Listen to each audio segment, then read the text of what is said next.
I mean, this is a community of W.B. Du Bois, community of Lester Granger, who formed the Urban League. Dr. Baycoat was the one who taught me how to win an election. See, how to count votes precinct by precinct, where to find my vote and where to waste my time and not waste my time. See, in the 40s, in Southwest Atlanta, you had more black PhDs than anywhere else in the world.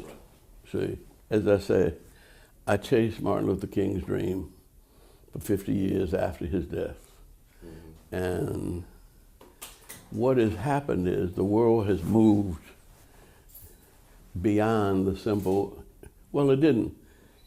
See, his dream was to redeem the soul of America from the triple evil of racism, war, and poverty. And it was when he started talking about poverty that he got killed. See, and that's where we are now.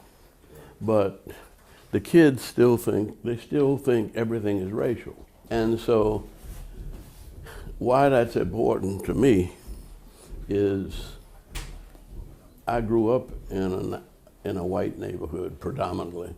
It was mixed, see, but I think my parents were the only people in the block, 2 or 3 blocks, that had been to college.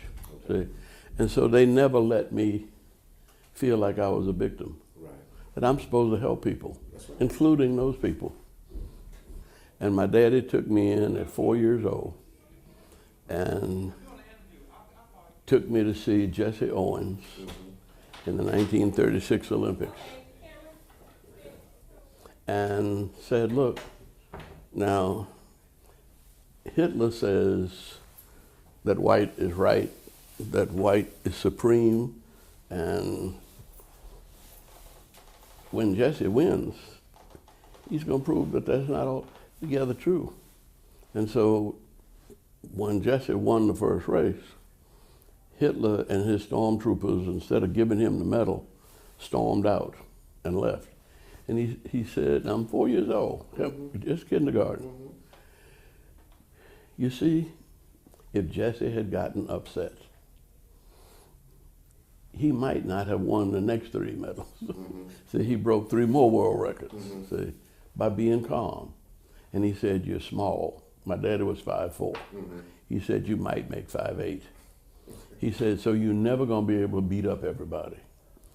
And you can run, you might outrun anybody, people, but you're not gonna feel good about running from a fight. The best thing you got is your mind. And you cannot use your mind if you get upset. When you get angry, the blood rushes from your head to your feet or your fists. And then you do something stupid, see? Because your feet and your fists are not your strength.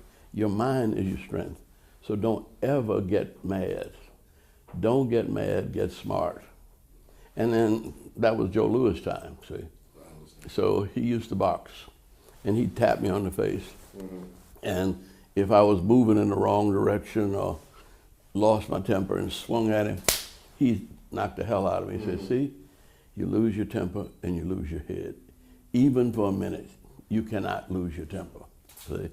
Now, that was the perfect lesson for going in to meet with businessmen in Birmingham, Alabama. It was an even better meeting, lesson for going in to meet with Afrikaners in South Africa. When Jimmy Carter sent me to South Africa, well, I'd been there in 74. I'd been there a couple of times, 74, 76. Came back in 77 as ambassador to the United Nations, and the State Department people set up all these meetings with nothing but black people. And I said, look, these are my friends. I've been meeting with them every time I come here. Anytime they come to the United States, they come to see me. I need to meet with the folk that are causing the trouble. Well, what do you want to meet with them for? Because we got to change. And they said, well, who do you want to meet with? I said, who's the meanest son of a bitch you got here? And they said, well, that would be P.W. Botha. I said, what's his job? He's the Minister of Defense and he is one horrible man. I said, call him and ask him, can I see him?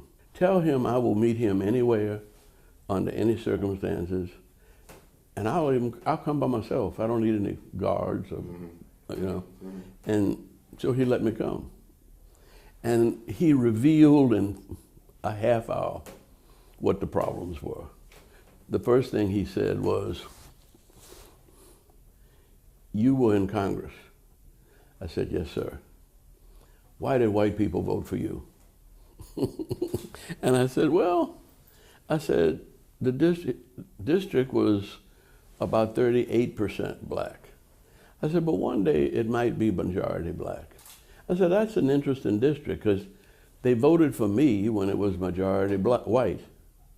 And then the next time there was an election, they voted for a white man when it was majority black.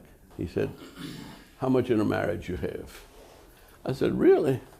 I said, I have a few friends that are mixed racial couples, but I said, really not many. See? And all he said was, And then he said, how long do you think we have before the bloodbath? And I said, what bloodbath? He said, surely soon these people are going to rise up and kill us all. And I said, not necessarily. He said, how can you say that? I said, well, I can say that Gandhi formed the Indian National Congress the same time Albert Lutuli formed the African National Congress. He went back to India. He set India free. And I don't think they killed a single Englishman. See? And I said, the reason President Carter asked me to come to see you was because he lives in Georgia, in a neighborhood that's 80% black. And he's learned to live and work with people from childhood. See? And I said, he sent me with a message that this is what he'd like to help you do. Learn to live together as brothers and sisters so you won't perish together as fools.